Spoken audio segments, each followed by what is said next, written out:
একটি সেতুর অভাবে বাঁশের সাঁকোতে জীবনের ঝুঁকি নিয়ে পারাপার হচ্ছেন নরসিংদীর রায়পুর ও শিবপুর উপজেলার লাখো মানুষ।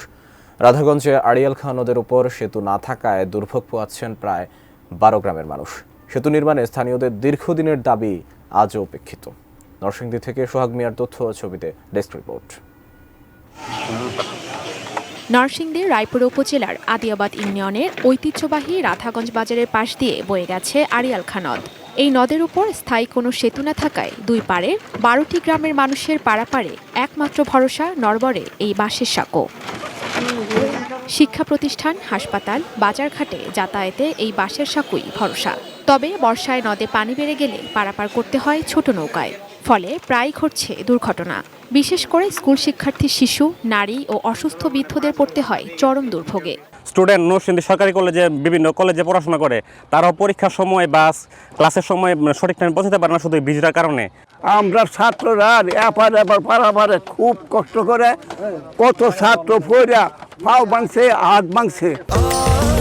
স্বাস্থ্যকর অল টাইম ফ্যামিলি কেক, সব সময় অল টাইম হেলদি লাইফ। প্রকৌশলী হিসেবে আছেন দায়িত্বরত এলজিডিআর এর মন্ত্রণালয়ে, তাদের প্রতি আমি দৃষ্টি আকর্ষণ করছি এই বৃষ্টি যাতে অচিরেই নির্মিত হয়। রোগী নিয়ে আসতে পারি না, এই ব্রিজ দিয়া অনেক সময় রোগী মারা যায়। সেতু না থাকায় এখানকার উৎপাদিত শাকসবজি বিক্রির জন্য নরসিংদী শহর কিংবা ঢাকাতে নিতে পারেন না কৃষকরা। ফলে বছরের পর বছর ধরে ক্ষতি সইছেন এখানকার মানুষ। এই ব্রিজটা নিয়ে আমরা প্রায় 20 বছর ধরে ভুগতেছি, কিন্তু এই যে ব্রিজটা হইলে আমরা এখান থেকে মালামাল নিয়ে বাড়ি যেতে পারি। দীর্ঘদিন ধরে একটি সেতু নির্মাণের দাবি জানিয়ে আসলেও কোনো উদ্যোগ নেননি জনপ্রতিনিধিরা।